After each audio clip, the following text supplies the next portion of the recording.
untuk untuk berpindah agama ke agama Islam.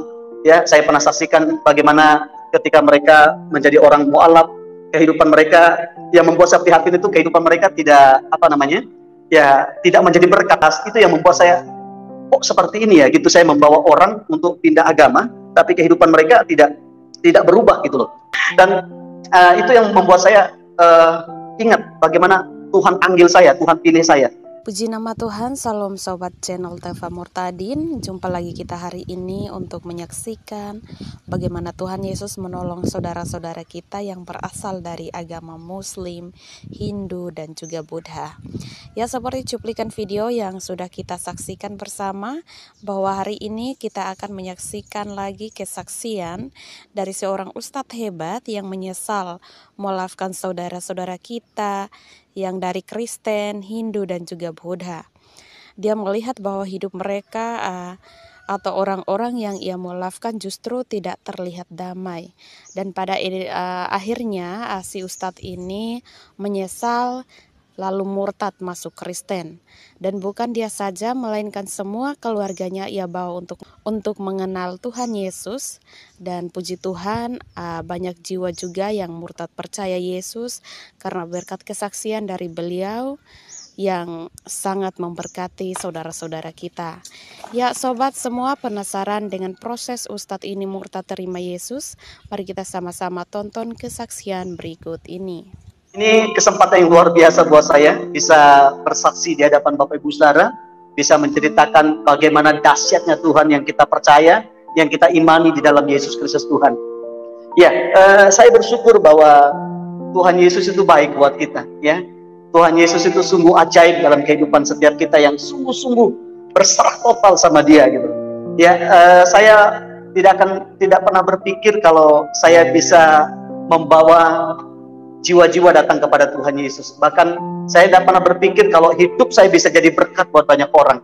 Ya, saya percaya bahwa ketika kita mengandalkan Tuhan dalam hidup kita, ketika kita menyerahkan kehidupan kita totalitas sama Tuhan, saya percaya Tuhan akan pakai hidup kita. Karena bukan karena kepintaran kita, bukan karena kehebatan kita, Tuhan bisa pakai kita, tapi karena kita mau dipakai oleh Tuhan. Amin. Ya, karena saya percaya bahwa Tuhan tidak mencari orang yang mampu. Ya, Tuhan tidak mencari orang yang hebat, Tuhan tidak mencari orang yang luar biasa, tapi Tuhan mencari orang yang mau untuk melayani Dia, dan Dia akan memampukan orang-orang yang siap dan mau melayani Raja di atas segala raja.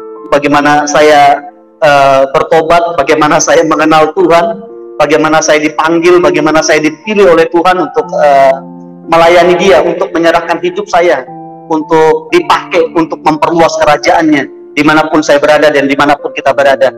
Ya, saya ingat bagaimana saya ketika saya belum mengenal Yesus sebagai Tuhan dan Juru Selamat dalam kehidupan saya. Ya, saya dipercayakan di kampung saya, di tempat saya tinggal. Ya, karena saya dulu ikut di tablik, saya pernah ikut di dakwah. Ya, kalau sekarang orang bilang penginjilan ke setiap kampung-kampung, setiap desa, setiap daerah yang ada di tempat kami di Lombok. Ya, saya ingat bagaimana saya juga pernah membawa saudara kita yang dari Hindu untuk untuk berpindah agama ke agama Islam.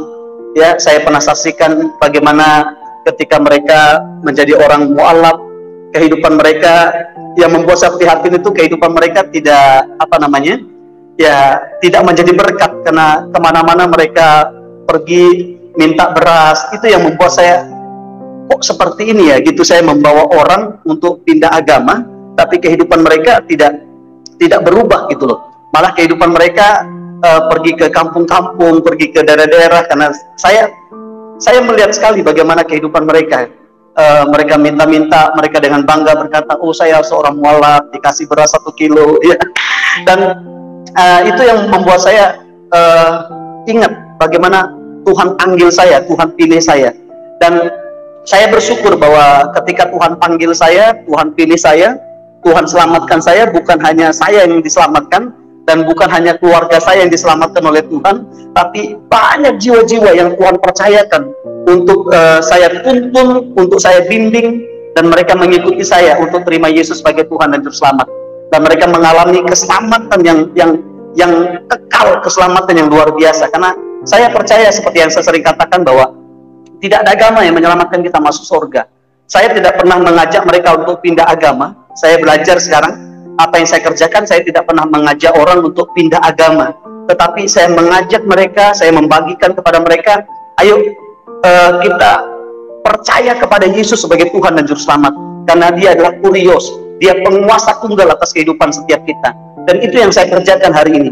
Saya menjadi suratan Kristus yang hidup, yang dapat dilihat, yang dapat dibaca oleh semua orang. Saya menjadikan hidup saya contoh, menjadikan hidup saya teladan buat orang lain. Dulu ketika saya dipercayakan sebagai tablik, ya, sebagai ustadz, yang warga masyarakat bilang sama saya, ya bagaimana saya bisa, mohon maaf, ketika saya berdoa, saya bisa nangis, karena ketika saya jadi imam di musola, ketika saya jadi imam di tempat kami, ya itu biasa kalau namanya imam itu menghadap ke barat, ya makmum mengikuti dari belakangnya. Dan ketika saya berdoa, saya bilang Bismillahirrahmanirrahim, Alhamdulillahirabbil alamin, hamdan daimin, hamdan syakirin. Saya bisa dengan seperti orang menangis gitu loh. Supaya apa? Supaya makmum yang ikut di belakang saya itu mereka terharu. Dan ketika saya berdoa dengan kusuk seperti itu, nangis seperti itu, dengan mohon maaf, ini masa lalu ya. Ketika saya pura-pura nangis seperti itu, ya berdoa dengan kusuk dan mereka mengaminkan, itu saya percaya bahwa itu doa saya akan diijabah oleh Tuhan gitu, oleh Allah, akan dijawab oleh Allah. Tapi itulah masa lalu ya. Ini pribadi saya, bagaimana saya, meskipun saya rajin mengaji, rajin sholat, ya, rajin membaca Al-Quran, ya, terus rajin beribadah, jadi imam di tempat saya, di tempat kami, dan itu saya bisa berkamuflase gitu loh. Saya bisa menipu, saya bisa berbohong dengan apa yang saya kerjakan. Dan ketika saya percaya kepada Tuhan Yesus dan saya diingatkan sama Tuhan bahwa apa yang saya kerjakan di masa lalu saya itu adalah hal-hal yang tidak berkenan di hadapan Tuhan, yang tidak menjadi berkat gitu loh. Dan saya belajar hari ini kenapa Tuhan izinkan saya bisa menuntun banyak orang datang kepada Kristus, karena saya menjadikan hidup saya teladan.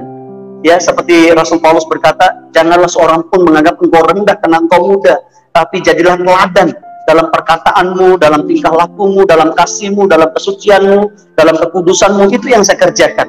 Dan saya bersyukur ketika saya menjadikan hidup saya teladan, contoh buat orang lain, dan mereka melihat Kristus dalam hidup saya, dan itu yang membuat mereka, wow, yang di dalam diri lalu Pausen ini bukan saya lagi, bukan Pausen lagi, tapi Kristus yang nyata. Dan saya percaya ketika kita menjadi Kristus buat orang lain, itu akan membuat kita menuntun banyak orang datang kepada Kristus. Oleh karena itu, mari Bapak Ibu Saudara yang mendengar kesaksian ini, jadikan hidup kita ini suratan Kristus yang hidup, yang dapat dilihat, yang dapat dibaca oleh semua orang. Dan saya percaya kehidupan kita akan menuntun banyak orang datang kepada Kristus. Dan banyak juga kegiatan-kegiatan yang kami kerjakan Bapak Ibu di tempat kami. Ya, kami membantu masyarakat lewat pengobatan gratis. Ya, kami juga membantu menyekolahkan anak-anak kami, warga masyarakat yang ada di sekitar kami, mereka yang tidak bisa sekolah, kami adopsi mereka, kami bantu mereka untuk sekolah. Dan itu yang buat mereka membuat mereka terpesona dengan Kristus yang hidup dalam kehidupan kami. Ya, bukan hanya saya pribadi, tapi dalam keluarga kami, terus di dalam jemaat yang Tuhan percayakan untuk kami gembalakan. Dan saya bersyukur lewat jiwa-jiwa yang sudah Tuhan menangkan, yang sudah menerima keselamatan ini, banyak hal yang Tuhan kerjakan melalui mereka. Kami bisa bangun pastori, kami bisa bangun gereja di tempat sekarang ini. Itu anugerah Tuhan yang luar biasa. Bagaimana meskipun kami sedikit, ya dalam artian secara kuantitas, secara jumlah, tapi kami betul-betul menjadi history maker, jadi pembuat sejarah di tempat kami di Lombok. Dan itu yang saya alami ketika kita menjadikan hidup kita ini Kristus buat orang lain. Ketika kita menjadi teladan buat orang lain, saya percaya Kristus akan muncul, Kristus akan terdemonstrasi. Seperti Rasul Paulus berkata, biarlah aku semakin kecil, tetapi Kristus semakin besar dalam kehidupan setiap kita. Nah, lewat pengobatan, lewat lewat pengadopsi anak-anak sekolah. Kami juga masuk ke semua lini, ya, ke pemuda, kegiatan-kegiatan pemuda. Itu yang kami kerjakan. Bagaimana kehidupan saya yang sekarang, ya, setelah dulu yang mantan ustadz, dibilang mantan ustadz, mantan tablik, tapi ketika saya menjadikan hidup saya sebagai pelayan Tuhan, sebagai ambasadornya Tuhan, sebagai duta kerajaan Kristus, di situ saya dipercaya sama Tuhan untuk membawa banyak jiwa-jiwa datang kepada Kristus. Dan saya percaya bukan hanya saya saja, saudara pun bisa dipakai oleh Tuhan ketika saudara mau dipakai oleh Tuhan. Ya, seperti yang saya bilang tadi, Tuhan tidak mencari orang yang mampu, Tuhan tidak mencari orang yang hebat, tapi Tuhan mencari orang yang mau, dan Dia akan memampukan orang-orang yang mau untuk melaksanakan amanat agungnya. Ya, itu yang kami kerjakan di tempat kami sekarang. Dan saya ingat ketika saya pertama diutus ke tempat pelayanan, ya, dulu saya tidak bisa berkhotbah, saudara-saudara tidak bisa. Ya, selama 2 tahun saya dipercayakan untuk merintis di tempat saya sekarang ini. Dulu tidak ada orang Kristen. Dulu ada sih banyak orang Kristen di tempat kami ini, di Lombok Utara ini, tapi sejak kerusuhan tahun 2000 itu mereka lari. Mereka banyak yang pindah, ada yang ke Jawa, ada yang ke Bali, ada yang mereka kembali ke kampung halaman mereka. Dan selama 2,5 tahun itu saya hanya bisa bilang, saudara, percayakah saudara bahwa Yesus adalah Tuhan? Selama 2,5 tahun, Bapak Ibu Saudara. Kenapa? Karena yang saya khotbahi cuma satu, istri saya saja. Ketika saya mengkhotbahi istri saya, saudara, percayakah saudara bahwa Yesus adalah Tuhan? Istri saya nggak mau bilang amin, dia takut karena yang khotbah suaminya. Saudara percaya, saudara sanggup dipulihkan, saudara percaya, saudara sanggup. Nah, karena saya cuma khotbahin istri saya saja. Dan saya bersyukur selama 2 tahun saya menjadi mengizinkan hidup saya ditanam di tempat di mana saya dipercayakan sekarang ini untuk melayani Tuhan. Di situ satu persatu orang datang, ya, seperti yang saya bilang tadi, lewat pengobatan gratis. Karena saya punya metode lewat pengobatan gratis itu adalah saya terapi di situ, saya bekam di situ, saya akupuntur di situ, ya. Banyak hal yang kami kerjakan lewat tanaman apotek hidup juga kami bisa bantu mereka lewat herbal. Dan saya bersyukur ketika banyak orang yang datang ke tempat kami untuk mereka minta dilayani, didoakan, dan dari situ mereka mengalami kesembuhan. Dan saya percaya bahwa ini yang saya imani sekali, bahwa di dalam Markus 16 ayat yang ke-17 di sana dikatakan, ya, tanda-tanda ini menyertai orang-orang percaya. Mereka akan mengusir setan-setan dalam namaku, mereka akan berbicara dalam bahasa yang baru bagi mereka, mereka akan memegang ular, sekalipun mereka minum racun maut, mereka tidak akan mendapat celaka. Dan sekali mereka akan tumpang tangan atau orang sakit, orang itu akan sembuh. Ini yang saya imani. Dan ketika saya firman Tuhan ini merema di hati saya, di pikiran saya, dan saya terapkan itu, dan saya melihat, wow, banyak orang disembuhkan Tuhan lewat pelayanan kami.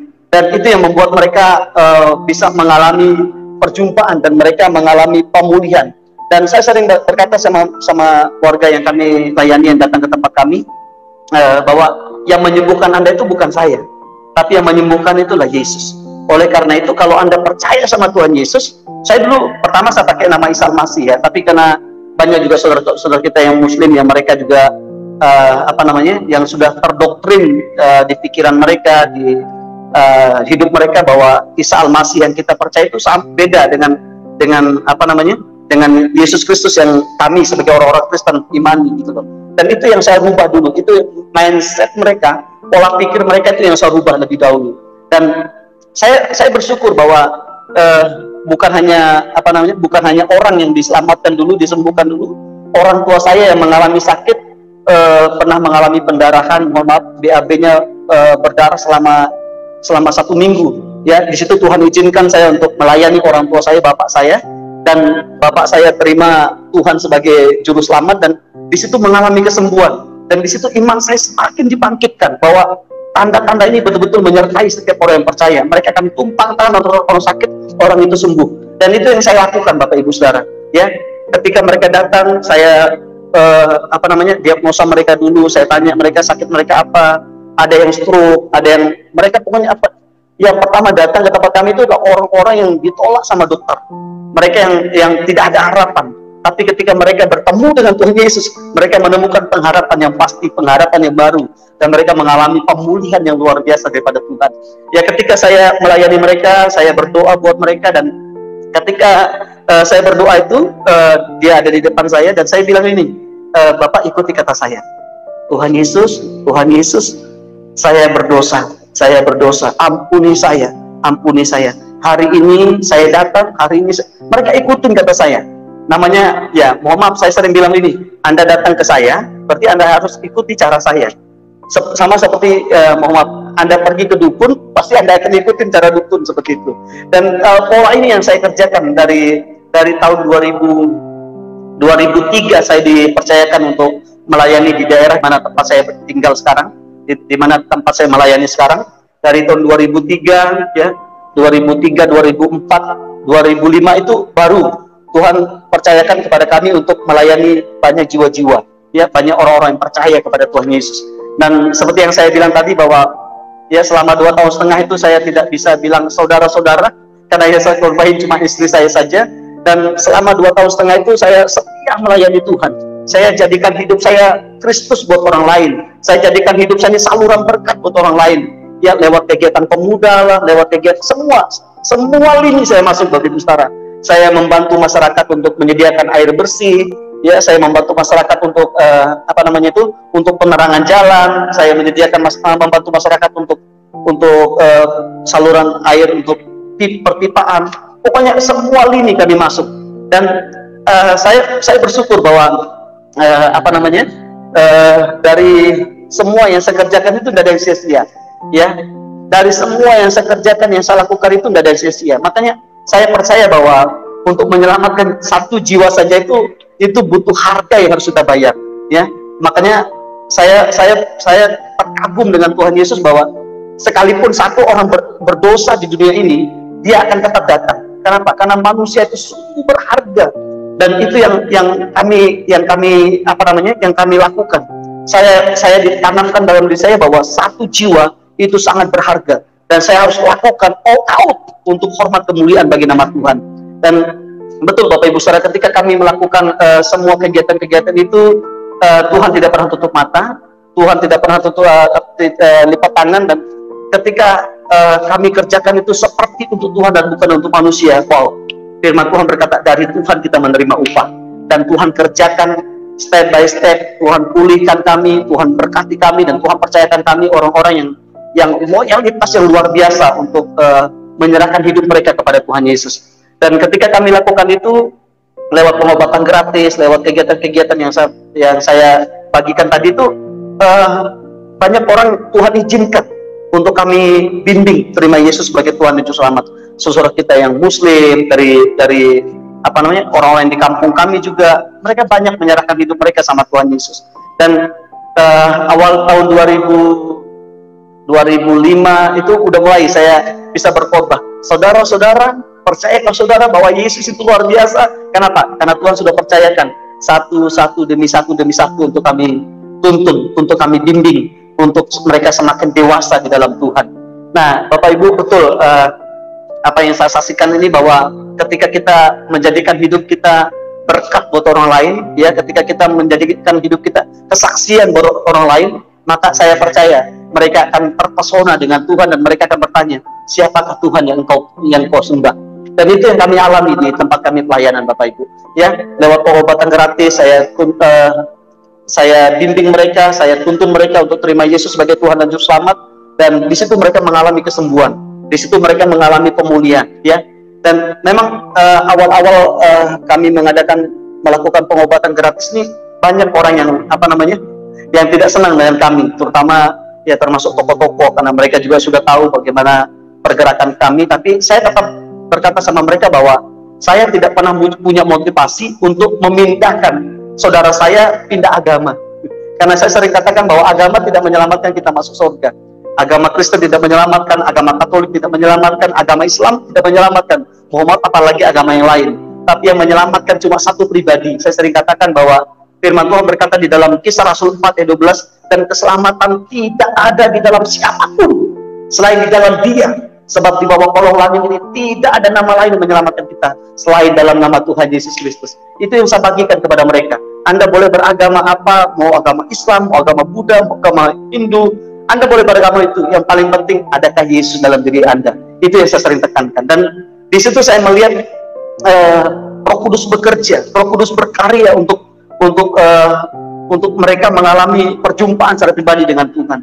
Karena saya sering katakan begini, bahwa setiap orang yang berjumpa dengan Kristus tidak ada yang dikecewakan. Serius Bapak Ibu, saya mengalami bagaimana dalam Alkitab saya membaca bahwa setiap orang yang berjumpa dengan Yesus, mereka mengalami perubahan, mereka mengalami mujizat, mereka mengalami terobosan dalam hidup mereka. Ya, Zakius mengalami perjumpaan dengan Tuhan Yesus, hidupnya diubahkan. Matius, pemungut cukai, mengalami perjumpaan dengan Tuhan Yesus, hidupnya diubahkan. Bahkan kehidupannya menjadi berkat bagi banyak orang.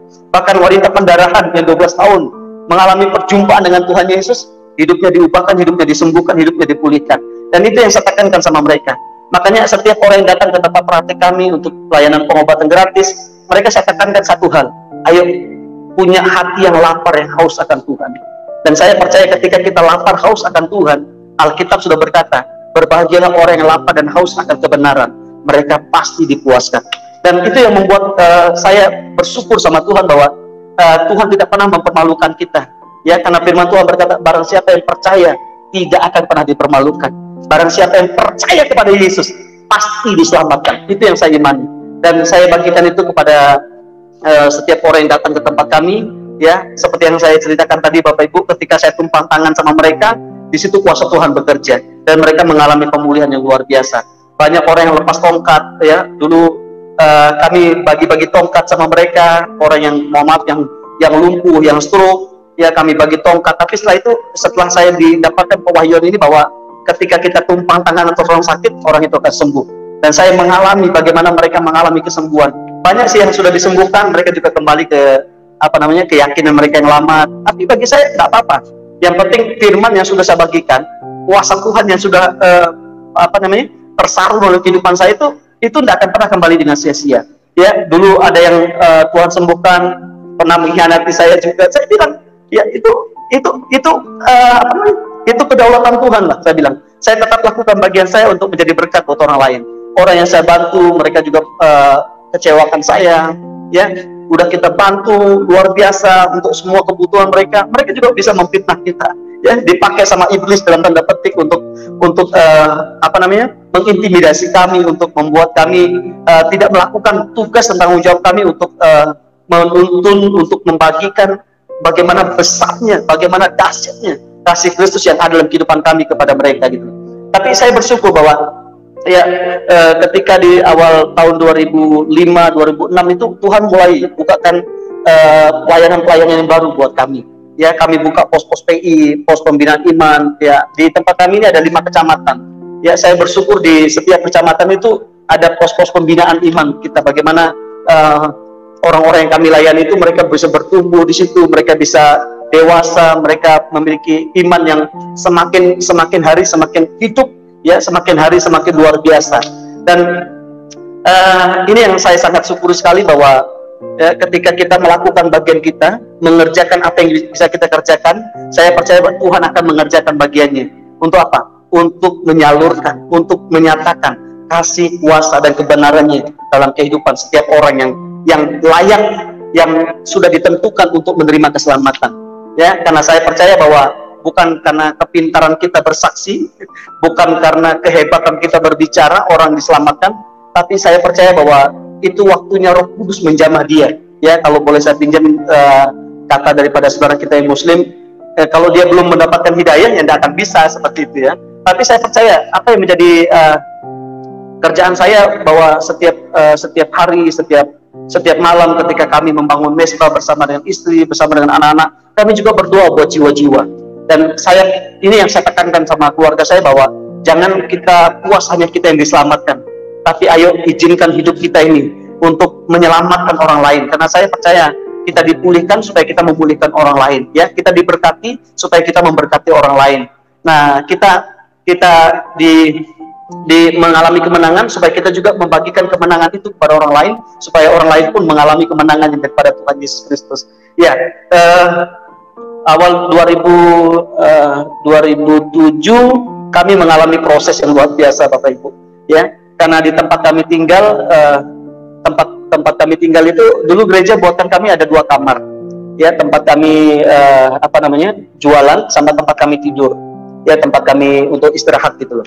Akhirnya karena semakin banyak jiwa-jiwa yang Tuhan percayakan, ya saya belajar, saya bilang sama Tuhan, Tuhan, yang utus saya ke Lombok di tempat saya melayani sekarang ini bukan gereja, tapi Engkau yang utus saya. Dan saya percaya Engkau pasti menyediakan semua yang terbaik.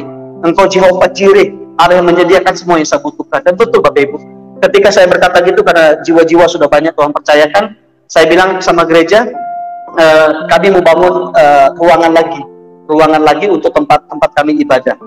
Dan saya bersyukur dari gereja juga bantu kami, dan saya bilang seperti yang saya doakan tadi itu, saya bilang sama Tuhan, kalau Tuhan yang utus saya, Tuhan pasti menyediakan apa yang saya butuhkan. Dan betul Bapak Ibu, Tuhan kirimkan orang-orang yang menjadi berkat buat kami. Ada yang berkati semen, ada yang berkati pasir, ada yang berkati batako. Akhirnya jadilah tempat di mana kami ibadah. Nah, karena itu waktu tempat itu pertama mungkin hanya bisa nampung sekitar 30-an orang Bapak Ibu. Ya, ada di tempat pulau-pulau yang kami layani, mereka juga datang beribadah ke tempat kami, dan mulai kami mendapatkan tantangan. Ya, kami tidak boleh menggunakan rumah tinggal sebagai tempat ibadah. Makanya saya berkata, setiap tahun saya disidang sama pemerintah di mana kami ada. Karena ya memang kami ngerti bahwa ya kami tidak punya IMB untuk tempat ibadah. Tapi saya bilang tempat ini adalah tempat pembinaan iman.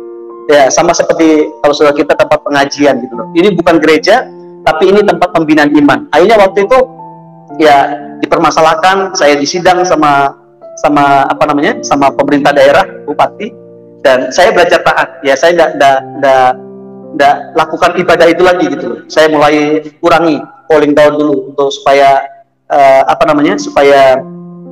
tidak memancing amarah dari orang-orang yang sebenarnya kalau di tempat saya tinggal itu sih nggak ada masalah gitu ya. Tapi orang luar yang dari kampung-kampung lain yang sering, wah itu tempatnya lalu itu orang Kristen itu sekarang jadi gereja seperti itu aja. Ya saya calling down dulu, dan apa yang saya kerjakan, saya diingatkan di gereja mula-mula. Ya, saya ibadah dari rumah ke rumah. Ya, kami misalnya rumah jemaat di satu desa ini, satu dusun ini. Saya kumpulkan berapa orang di situ, saya bina mereka, saya kuatkan mereka, saya latih mereka untuk menjadi murid Kristus. Dan di situ ketika kami lakukan itu terjadi pelipat gandaan jemaat juga gitu. Ya, jemaat yang kami layani juga mereka bersaksi kepada komunitas di mana mereka ada, dan saya melihat wow luar biasa. Ya, saya percaya seperti yang sering saya katakan, orang Kristen semakin dihambat, semakin merambat, semakin dijepit, semakin melejit. Itu kami alami luar biasa sekali. Ya. Dan akhirnya ketika tempat itu tidak cukup, tempat kami ibadah itu, akhirnya kami buat pastori di belakang lebih belakang lagi, karena kami ada punya tanah 12 are. Ya, kami buat lagi pastori dan tempat ibadah di situ, tempat untuk pembinaan iman di situ, dan kami bangun waktu itu 10x15. Ya, tapi pengobatan tetap kami lakukan Bapak Ibu. Kami pergi ke desa-desa, kami pergi ke kampung-kampung, kami kerjasama dengan dinas kesehatan, kami kerjasama dengan kepala desa, kepala dusun, dan itu setiap hari kami pergi pengobatan ke masyarakat yang mereka minta bantuan kami untuk pengobatan gratis. Dan saya bersyukur semakin banyak Tuhan percayakan orang-orang yang membantu kami ya untuk masalah obat, karena obat yang kami lakukan, yang kami bagikan itu betul-betul obat yang ya bukan hanya sekedar udah kamu minum tapi tidak ada reaksi gitu loh. Ya, kami doakan obat itu, dan kami kasih obat-obat yang betul-betul yang qualified gitu ya, yang bagus, yang terbaik. Karena saya percaya bahwa memang betul bukan obat itu yang menyembuhkan. Saya sering katakan obat ini hanya sekedar sarana media, syarat saja untuk saudara bisa mengalami kesembuhan. Dan saya bersyukur bahwa ini yang saya sangat senang sekali, bahwa hati yang gembira itu obat yang manjur. Makanya kemanapun saya pergi, saya berusaha untuk membuat orang sukacita, membuat orang untuk bergembira, karena Firman Tuhan sudah berkata, bergembiralah karena Tuhan, maka Ia akan memberikan apa yang diinginkan hatimu. Ketika engkau bergembira, engkau membutuhkan kesembuhan, Tuhan akan memberikan kesembuhan yang luar biasa. Dan itu yang saya bagikan kepada orang-orang yang kami layani, Bapak Ibu. Dan saya melihat dan saya mengalami dan saya dibuat terpesona sama Tuhan, dibuat terkagum-kagum sama Tuhan gitu loh. Dan ya itu yang membuat saya untuk belajar untuk terus rendah hati ya, karena saya ini hanya sekedar alat, saluran kasih kuasa Tuhan bekerja kepada orang-orang yang memang Tuhan tentukan untuk mereka mengalami kesembuhan, untuk mereka mengalami atau menerima keselamatannya daripada Kristus. Dan ya ketika kami pergi ke kampung-kampung itu juga kami tetap jadikan hidup kami berkat buat komunitas di mana mereka ada kampung yang mereka minta bantuan. Saya tidak punya air. Kami berusaha bangun jaringan dengan orang-orang yang orang-orang yang terbeban untuk membantu kami, dan saya bersyukur saya melihat banyak hal yang Tuhan kerjakan lewat pelayanan kami. Banyak mereka yang kekurangan air, yang tidak mereka betul-betul kurang air, tapi Tuhan percayakan kepada kami menjadi perpanjangan tangan untuk Tuhan pertemukan kami dengan orang-orang yang betul-betul mereka bisa jadi berkat buat kampung. Ya, mungkin ada foto yang bisa ditampilkan. Kami dibantu sama orang dari Hawaii. Saya tidak bisa bahasa Inggris, tapi Tuhan kirimkan orang-orang dari Hawaii belajar ke tempat kami, ya belajar ke tempat kami untuk pengobatan gratis, dan kami ajak mereka untuk melakukan pengobatan gratis, dan mereka mendoakan orang di situ. Dan saya melihat luar biasa, karya Tuhan itu dahsyat ajaib buat kita. Dan ketika kita mau, seperti yang saya bilang tadi itu, Tuhan akan pakai kita untuk bukan hanya sekedar menyalurkan kasih kuasa Tuhan, tapi Tuhan akan pakai hidup kita untuk menuntun banyak orang datang kepada Kristus. Dan betul Bapak Ibu ya, mungkin bisa ditampilkan fotonya ya. Ini kesaksian untuk kemuliaan Tuhan. Foto yang orang dari California, dari Maui, mereka belajar ke tempat kami untuk bisa. Nah, ini metode pelayanan kami Bapak Ibu. Ya, kami doakan mereka, ya, kami doakan mereka, dan saya bersyukur lewat apa yang kami kerjakan ini betul-betul Tuhan bekerja, Tuhan memulihkan banyak orang, dan tidak ada alasan untuk mereka tidak percaya kepada Tuhan Yesus. Karena saya sering bilang sama mereka, bukan saya menyembuhkan Anda, tapi Yesus yang menyembuhkan, dan mereka dengan dengan ikhlas, dengan lapang dada menerima Yesus sebagai Tuhan dan Juru Selamat. Boleh tampilkan yang lain lagi mungkin? Ya, ini saudara kita yang Muslim ya. Saya tidak pernah memaksa mereka untuk pindah keyakinan, untuk pindah agama, tapi yang paling penting mereka tanamkan dalam diri mereka percaya sama Tuhan Yesus, itu yang menyembuhkan, itu yang memulihkan. Nah, saya bersyukur lewat pelayanan-pelayanan kami inilah banyak jiwa-jiwa datang kepada Yesus Kristus, sebagai mereka percaya, mereka mengaku, dan mereka menerima Yesus sebagai Tuhan dan Juru Selamat. Ya, ketika kami pengobatan ya seperti ini, banyak orang antri, banyak orang datang ya, karena mereka haus dan lapar akan Tuhan.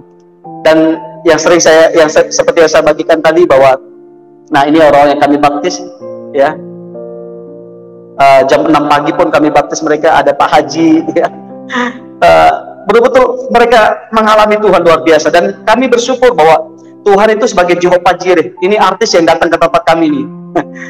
Kalau Bapak Ibu tahu yang film Bima Sakti, inilah orangnya yang datang ke tempat kami untuk berobat ke Lombok nih.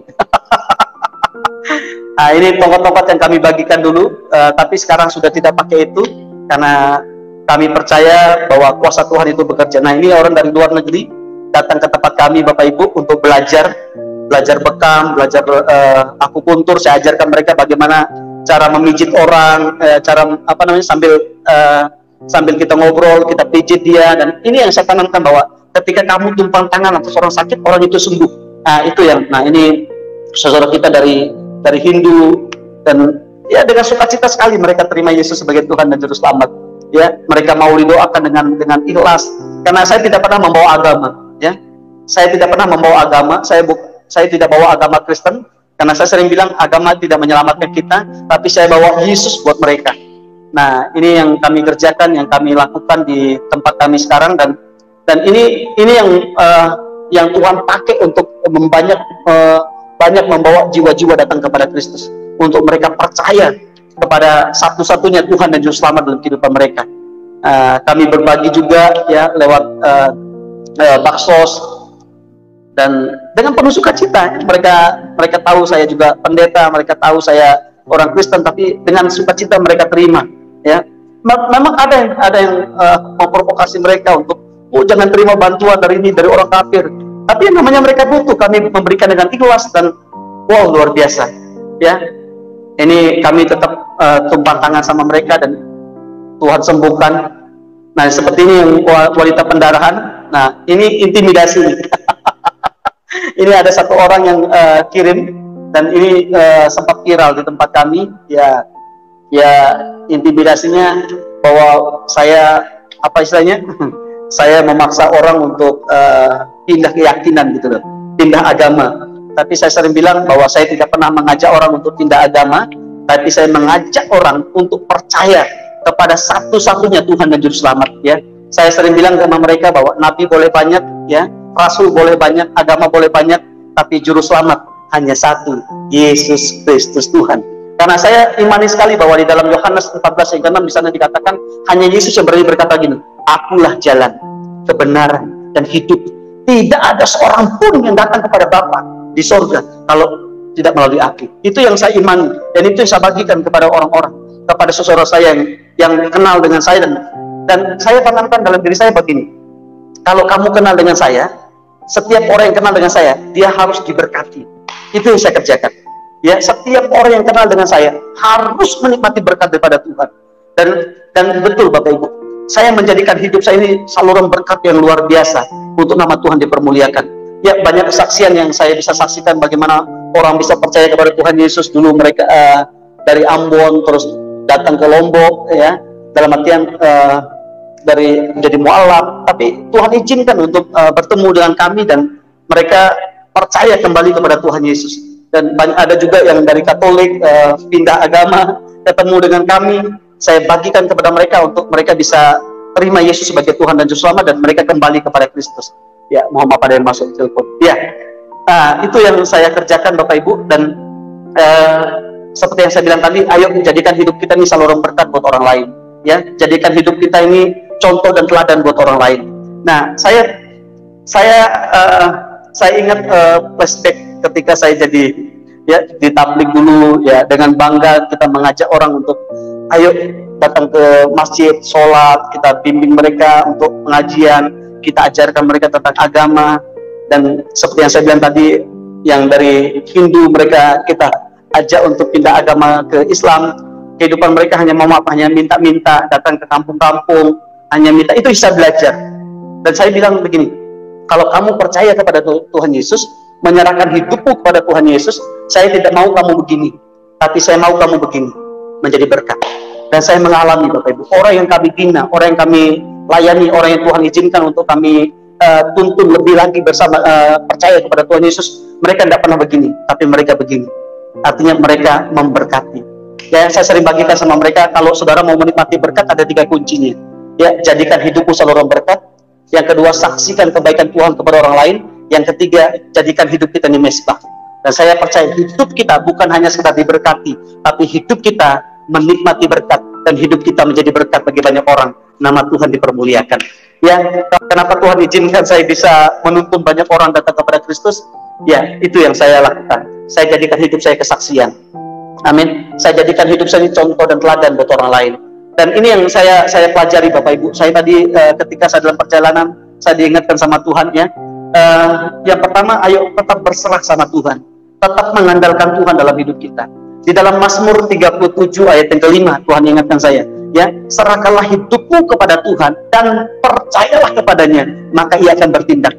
Ia akan memunculkan kebenaranmu seperti terang dan hakmu seperti siang. Saya mengalami luar biasa sekali, ya, ketika dulu, mohon maaf, setiap tahun polisi pasti datang ke tempat kami.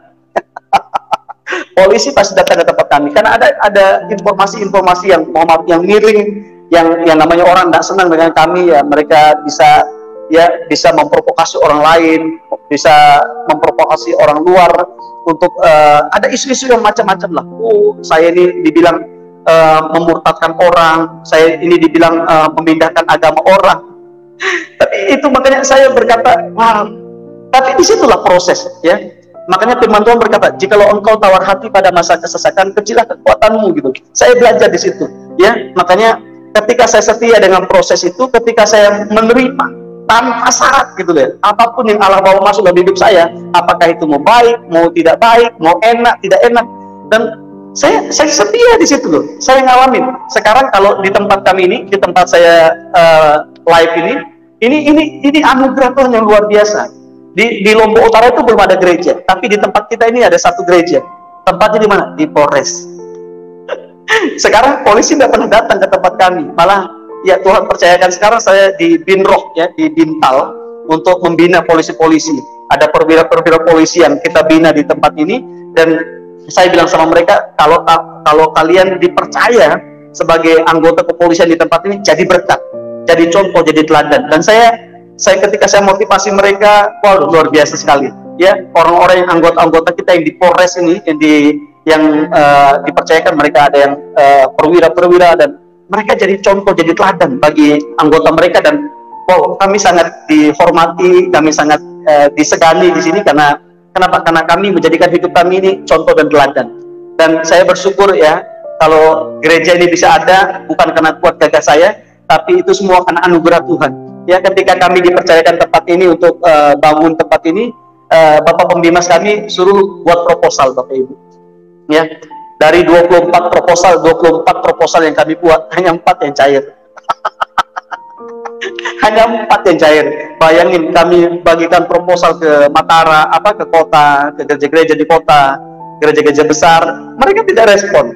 Tapi di situ saya diajarkan sama Tuhan, ya, kenapa saya harus mengandalkan manusia? Ya, makanya tadi itu berserah total sama Tuhan dan mengandalkan Dia saja. Di dalam Yeremia 17 ayat 37, ya, bisa dikatakan, diberkatilah orang yang mengandalkan Tuhan. Dan ketika Tuhan ingatkan saya itu, ya, saya nggak mau andalkan manusia, saya nggak mau andalkan gereja.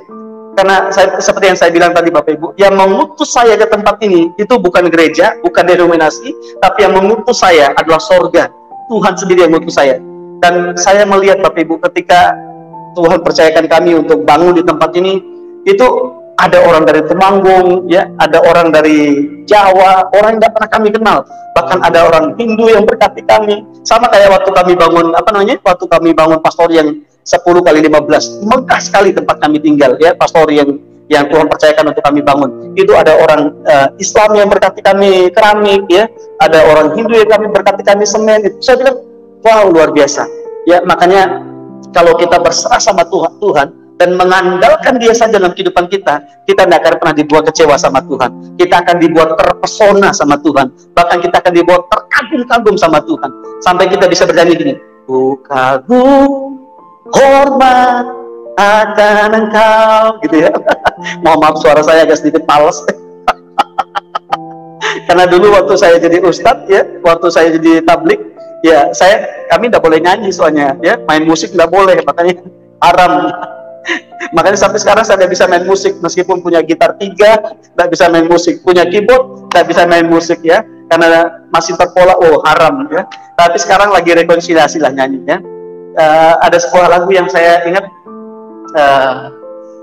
yang seperti ku kagum, hormat akan Engkau, Kau Allah yang layak dipuji, ku kagum akan Engkau. Wow, keren, ya. Ketika saudara dan saya berserah total sama Tuhan, menyerahkan hidup kita ini kepada Tuhan, dan kita mengandalkan Dia saja, kita akan dibuat terpesona sama Tuhan. Kita akan dibuat terkagum-kagum sama Tuhan, dan kita akan dibuat, wow, luar biasa Tuhan yang kita sembah. Karena saya imani bahwa di dalam Roma 8 ayat 28 di sana dikatakan, kita tahu sekarang bahwa Allah turut bekerja dalam segala sesuatu untuk mendatangkan kebaikan bagi setiap mereka yang mengasihi Dia, bagi setiap mereka yang terpanggil sesuai dengan rencana Allah. Oleh karena itu, Bapak Ibu, kalau saudara mau dipakai oleh Tuhan, ya, kalau saudara mau hidup saudara menuntun banyak orang datang kepada Kristus, ayo berserah total sama Tuhan. Amin. Andalkan Tuhan saja dalam kehidupan kita, ya. Berserah total itu artinya bukan hanya sekedar percaya. Saya sering katakan, ya, jangan hanya sekedar percaya sama Tuhan, tapi ayo berani mempercayakan hidup kita nih sama Tuhan gitu loh. Ya, banyak orang Kristen, oh saya percaya sama Tuhan Yesus gitu. Saya percaya Yesus itu luar biasa. Tapi tidak banyak kita yang berani berserah sama Tuhan, mempercayakan hidup kita nih sama Tuhan gitu loh. Ya, ayo serahkan hidup kita sama Tuhan, totalitas. Andalkan Dia saja dalam kehidupan kita. Karena saya percaya ketika saudara mengandalkan uang bisa diambil dari saudara. Ketika saudara mengandalkan manusia bisa mengecewakan saudara. Tetapi ketika saudara mengandalkan Tuhan, saudara dan saya tidak akan pernah dikecewakan. Tapi kita akan menikmati, wow, betapa hebatnya Tuhan dalam kehidupan setiap kita.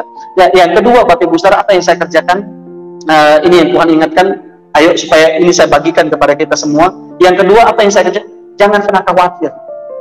Amin. Jangan pernah khawatir. Ya, khawatir boleh nggak? Manusiawi memang, orang bilang. Manusiawi itu kekhawatiran itu manusiawi. Tapi jangan izinkan kekhawatiran menguasai kehidupan kita. Bahkan firman Tuhan saya diingatkan di dalam Matius, saya akan bacakan buat saudara.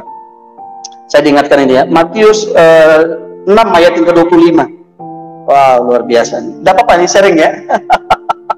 Saya rindu untuk malam hari ini saudara dikuatkan, ya. Saudara dipakai oleh Tuhan untuk ayo menuntun banyak orang datang kepada Kristus, ya. Matius 6 ayat yang ke-25. Di sana dikatakan, karena itu aku berkata kepadamu, janganlah khawatir akan hidupmu, akan apa yang hendak kamu makan atau minum, dan janganlah khawatir pula akan tubuhmu, akan apa yang hendak kamu pakai. Bukankah hidup itu lebih penting daripada makanan, dan tubuh itu lebih penting daripada pakaian? Yesus sendiri ngomong, Tuhan Yesus ngomong sama kita, janganlah khawatir akan hidupmu. Ya, karena saya percaya ketika saudara khawatir, itu akan membunuh iman, pengharapan, dan kasihmu kepada Tuhan. Ketika saudara khawatir, itu akan membunuh pengharapan kita, membunuh iman kita. Oleh karena itu, ayo jangan khawatir. Bahkan di ayat yang ke-31 di sana dikatakan, sebab itu janganlah kamu khawatir dan berkata, apakah yang akan kami makan? Apakah yang akan kami minum? Apakah yang akan kami pakai? Semua itu dicari bangsa-bangsa yang tidak mengenal Allah. Akan tetapi Bapamu yang di sorga tahu bahwa kamu memerlukan semuanya itu. Nah, yang paling penting ini, ayat 33. Tetapi carilah dahulu kerajaan Allah dan kebenarannya, maka semuanya akan ditambahkan kepadamu. Wow, keren. Ya, ayo jangan kita khawatir. Serahkanlah hidup kita ini kepada Tuhan. Ya, seperti yang saya bilang tadi, ayo andalkan Tuhan saja dalam kehidupan kita. Ya, jangan pernah mengandalkan manusia, jangan pernah mengandalkan harta kita, kekayaan kita. Kekayaan bisa diambil sama Tuhan. Tetapi ketika sudah mengandalkan Tuhan saja dalam hidup saudara tidak akan pernah dikecewakan. Amin. Saudara tidak akan pernah dikecewakan.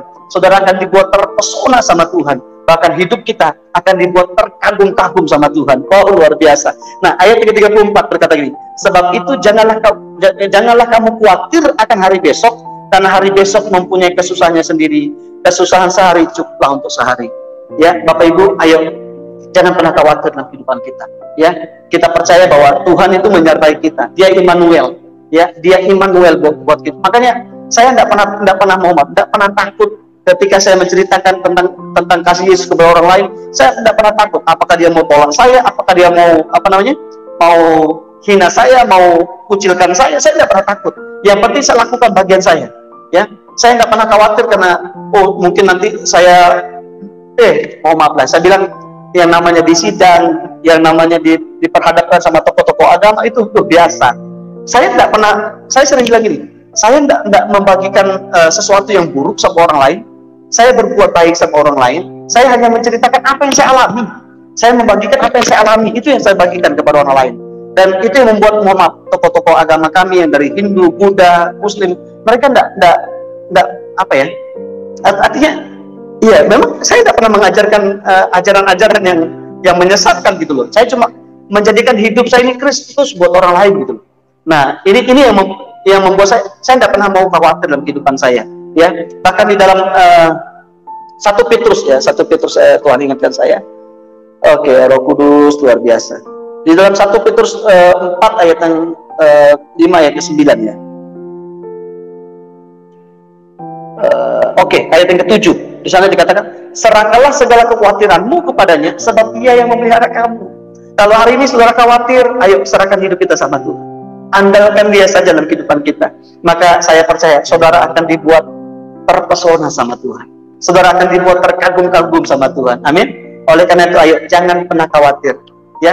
Jangan pernah khawatir dalam kehidupan kita. Bahkan di dalam Filipi 4 yang ke-6, wah, aduh, luar biasa. Ini kesempatan untuk khotbah malam hari ini. Filipi 4 yang ke-6. Di sana dikatakan, janganlah hendaknya kamu khawatir tentang apapun juga, tetapi nyatakanlah dalam segala hal keinginanmu kepada Allah dalam doa dan permohonan dengan ucapan syukur. Wow, keren. Ya, jangan khawatir. Ayo nyatakan apa yang kita inginkan itu, apa yang kita rindukan itu, apa yang kita butuhkan itu kepada Tuhan dalam doa. Makanya kalau saudara tidak mau dikuasai oleh kekhawatiran, ada 4B yang harus kita lakukan. Apa itu 4B? Ayo kita belajar bersama. 4B. Yang pertama, berdoa. Amin. Berdoa. Makanya firman Tuhan berkata, tetaplah berdoa, gitu. Ya, di dalam 1 Tesalonika 4 yang ke-16 ya. Tetaplah berdoa. Karena saya percaya bahwa doa itu bukan hanya sekedar napas bagi orang percaya. Ya, banyak saya dengar dulu, doa itulah napas bagi orang percaya. Langsung bilang apa? Amin. Nah, kalau bagi saya, doa itu bukan hanya sekedar napas bagi orang percaya, tapi doa itu membuktikan kita bernapas. Nah, yang ngerti bilang amin. Ya, dimanapun saudara berada. Kalau tidak bilang amin, Bang Haji berkata, terlalu. Aduh, Tuhan Yesus, suka cita sekali saya malam hari ini. Ya, ayo berdoa, tetaplah berdoa. Amin. Apapun kondisi saudara, tetap berdoa. Jangan hanya waktu keadaan saudara nggak baik, saudara berdoa, ya. Karena berdoa itu artinya berkomunikasi dengan Tuhan, ya. Berkomunikasi dengan Tuhan, itu doa. Ya, makanya ada sebuah statement berkata gini, ya. Kehadiran doa dalam hidup setiap kita itu adalah saksi kemampuan Allah bekerja dalam hidup kita. Ngerti maksudnya? Ketika saudara menghadirkan doa dalam hidup saudara, saudara berkata kepada Tuhan, Tuhan, aku butuh Engkau. Tuhan, aku tidak mampu, Tuhan, aku tidak kuat. Nah, di situ tadi, di dalam Yeremia 17 yang ke-7 itu, diberkatilah orang yang mengandalkan Tuhan. Amin. Wow, luar biasa. Nah, ketiadaan doa dalam hidup setiap kita, itu adalah saksi kemampuan kita yang bekerja. Nah, ngerti maksudnya ya? Ya, kalau saudara tidak mau berdoa, tidak mau bersekutu dengan Tuhan, saudara berkata kepada Tuhan, Tuhan, aku tidak butuh Engkau. Aku mampu, Tuhan, dengan kekuatanku. Nah, ayat yang kelima berkata, Yeremia 17 yang kelima, terkutuklah orang yang mengandalkan manusia, yang mengandalkan kekuatannya sendiri, tapi diberkatilah orang yang mengandalkan Tuhan. Ayo, tetaplah berdoa. Ini yang pertama, berdoa. Yang kedua, bersyukur, Bapak Ibu. Bersyukur ini penting sekali. Ya, firman Tuhan di dalam 1 Tesalonika 5 ayat yang ke-berapa itu ya? Yang ke-18 ya. Mengucap syukurlah dalam segala hal, sebab itulah yang dikehendaki Allah di dalam Yesus Kristus bagi kamu. Wow. Saya percaya ketika saudara mengucap syukur, bersyukur kepada Tuhan, artinya saudara sedang mengizinkan Allah memberkati hidup saudara. Ketika saudara bersyukur kepada Tuhan, saudara sedang mengizinkan Allah untuk mencurahkan anugerahnya lebih lagi dalam hidup saudara. Karena saya percaya bahwa bersyukur itu artinya gini, menerima tanpa syarat apapun yang Allah bawa masuk dalam hidup kita. Nah, itu mengucap syukur. Oleh karena itu, ayo berdoa, bersyukur. Yang ketiga, berserah. Yang pertama tadi apa? Berdoa. Yang kedua, bersyukur. Yang ketiga, berserah. Ya, makanya firman Tuhan berkata, serahkanlah hidupmu kepada Tuhan dan percayalah kepadanya. Ia akan bertindak. Ia akan memunculkan kebenaranmu seperti terang dan hakmu seperti siapa. Keren. Ayo Bapak Ibu, apapun kondisi saudara, ayo berserah sama Tuhan. Berserah sama menyerah itu beda loh Bapak Ibu. Ya, apalagi sekarang ini banyak dengan kondisi COVID-19 ya. Jemaat yang kami layani, mereka sampai nyerah. Saya marahin mereka, ayo berserah sama Tuhan, bukan menyerah. Ya, lakukan bagian kita dan Tuhan akan melakukan bagiannya untuk memberkati, memberikan kekuatan yang baru dalam kehidupan setiap kita, sehingga kita dapat melakukan segala sesuatu dengan kekuatan daripada Dia. Seperti dalam Filipi 4 ayat 13 ya. Filipi 4 ayat 13 ya. Segala perkara dapat kutanggung di dalam Dia yang memberi kekuatan kepadaku. Itu kita akan alami ketika kita berserah sama Tuhan. Yang keempat, berkarya. Lakukan bagian saudara. Lakukan tugas saudara. Seperti yang saya lakukan ya. Saya tetap melakukan pengobatan gratis sekalipun banyak orang yang mencekal saya tetap jadi berkat di sekolah. Saya ini ketua komite. Ya, ketua komite itu ada 2 sekolah yang saya jadi ketua komite Bapak Ibu ya. Saya juga heran kenapa kok mereka percayakan saya sebagai ketua komite ya. Ya, karena memang saya jadi berkat buat mereka gitu. Saya jadi contoh buat mereka. Saya jadi saluran ya buat mereka dan saya melihat wow luar biasa. Kalau kita menjadikan hidup kita ini saluran Bapak Ibu, waduh, hidup kita pasti menjadi berkat buat orang lain. Amin. hidup kita pasti menjadi berkat buat orang lain, ya. Karena berkat itu bukan hanya sekedar materi, Bapak Ibu, ya. Berkat itu bisa motivasi, bisa dorongan, ya. Itu yang paling penting buat kita. Ayo berdoa, bersyukur, berserah, berkarya. Dan saya percaya saudara tidak akan pernah dikuasai oleh kekhawatiran, dan hidup saudara akan menuntun banyak orang datang kepada Kristus, dan mereka akan mempermuliakan Tuhan yang kita sembah, Tuhan yang luar biasa. Amin. Nah, ini yang paling penting. Ya, yang ketiga, yang terakhir nih. Ini jadi khotbah saya ini, bukan bersaksi, ya. Karena ini betul apa yang saya alami ini, yang saya ceritakan ini betul-betul ini yang saya hidupi, Bapak Ibu. Dan saya percaya ini akan menjadi berkat buat kita. Nah, yang ketiga yang saya tulis di sini, Bapak Ibu, hidup dalam komunitas. Amin. Hidup dalam komunitas. Atau artinya gini, memiliki komunitas yang sehat. Saya bisa kuat sampai hari ini. Saya percaya gini, karena saya punya komunitas yang sehat. Serius, saya punya komunitas yang sehat. Kalau saudara membaca di dalam Pengkhotbah 4, ya, Pengkhotbah 4 ayat yang ke-9, 10 sampai 12 di sana dikatakan, ya, coba saya baca dah. Karena ini sebagai seorang pendeta harus tak boleh menipu jemaat nih. Ya, tak boleh membohong-bohongi jemaat, ya. Karena saudara punya Alkitab, saya juga punya Alkitab. Ayo kita baca bersama-sama, ya. Pengkhotbah ini ditulis oleh Raja Salomo, ya. Pengkhotbah 4 ayat yang ke-9. Oh, luar biasa.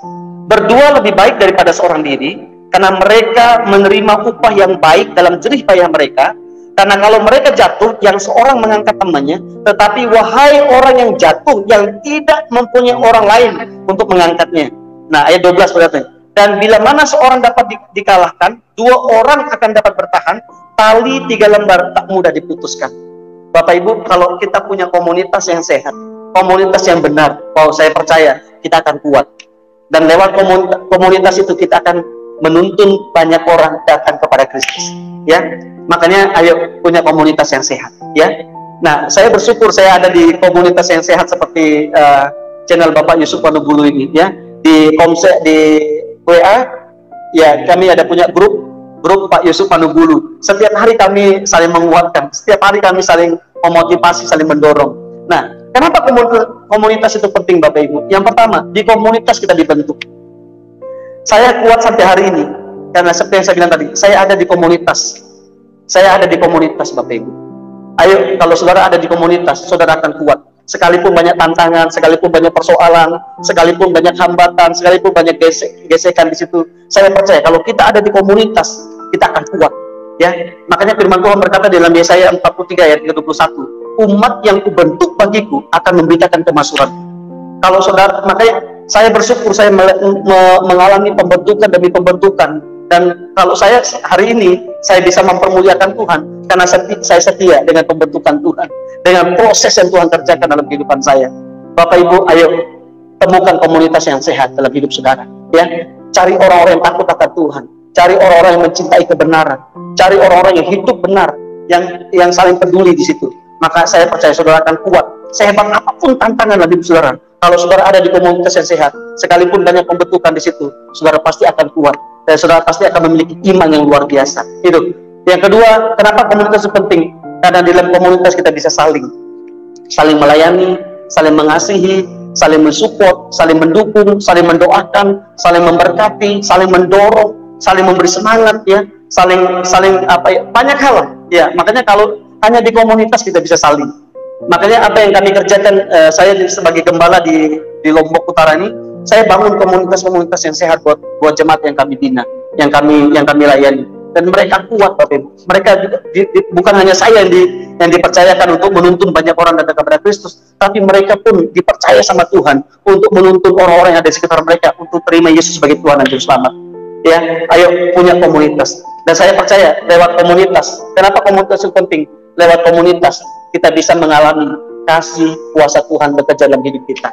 Karena firman Tuhan berkata dalam Matius 18 di sana dikatakan, di mana 2-3 orang berkumpul dalam namaku, di situ aku ada di tengah mereka. Hari ini kalau saudara ayo mengalami kelemahan tubuh, mengalami sakit penyakit, ayo datang sama komunitas saudara, berdoa di situ, saling mendoakan, saling mensupport. Saya percaya saudara pasti mengalami betapa hebatnya kuasa Tuhan bekerja dalam kehidupan setiap kita. Hari ini, malam hari ini, Bapak, mungkin saya juga rindu untuk berdoa buat seseorang kita yang sakit, ya. Percayalah bahwa Kuasa Tuhan itu tidak bisa dibatas oleh jarak, waktu, dan tempat. Ketika saudara buka hati, yang percaya sungguh-sungguh sama Tuhan, wow, saya percaya saudara pasti mengalami pemulihan, saudara pasti mengalami kesembuhan, saudara pasti mengalami terobosan, pertolongan Tuhan dalam kehidupan setiap kita.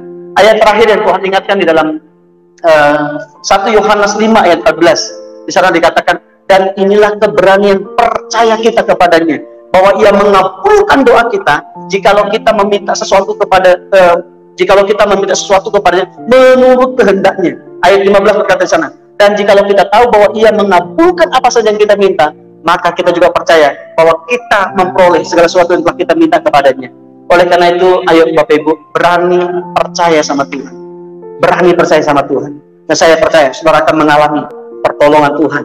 Dan saya percaya hidup saudara akan dipakai oleh Tuhan untuk menuntun banyak orang datang kepada Kristus. Haleluya, puji Tuhan, luar biasa teman-teman. Demikianlah kesaksian ini, dan jangan sampai terlambat bagaimana perjalanan hidup kita di dalam dunia ini. Begitu singkat, sebab itu carilah kebenaran sampai kita menemukannya. Karena di dalam dunia ini hanya ada dua kemungkinan. Kita berjumpa dengan kebenaran atau kita tidak berjumpa dengan kebenaran. Ya, dan kebenaran itu hanya satu. Carilah sungguh-sungguh di dalam kehidupan ini. Carilah dengan sungguh-sungguh siapa kebenaran yang sesungguhnya, supaya jangan sampai ada salah di dalam iman, jangan sampai Anda bisa binasa karena hal-hal duniawi, seperti yang tertulis dalam Yohanes 3 ayat 16 berkata, karena begitu besar kasih Allah akan dunia ini, sehingga Ia mengaruniakan anaknya yang tunggal, supaya setiap orang yang percaya padanya tidak binasa, melainkan beroleh hidup yang kekal. Ya sahabat-sahabat semuanya, jadi carilah dan temukanlah kebenaran itu, karena Tuhan Yesus sangat mengasihi hidup kita.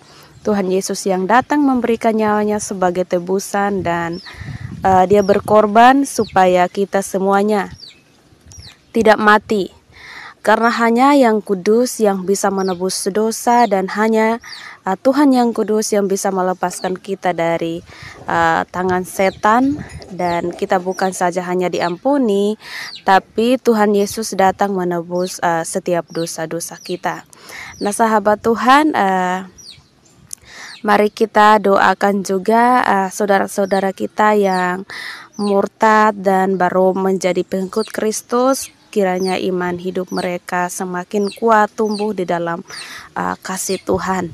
Sekian dan terima kasih. Jangan lupa dukung dan juga support channel ini dengan cara like, komen, dan juga subscribe, agar kami admin channel Teva Murtadin semakin semangat dalam membagikan kesaksian-kesaksian yang dapat memberkati kita semua. Sekian dan terima kasih. Salam, sampai jumpa.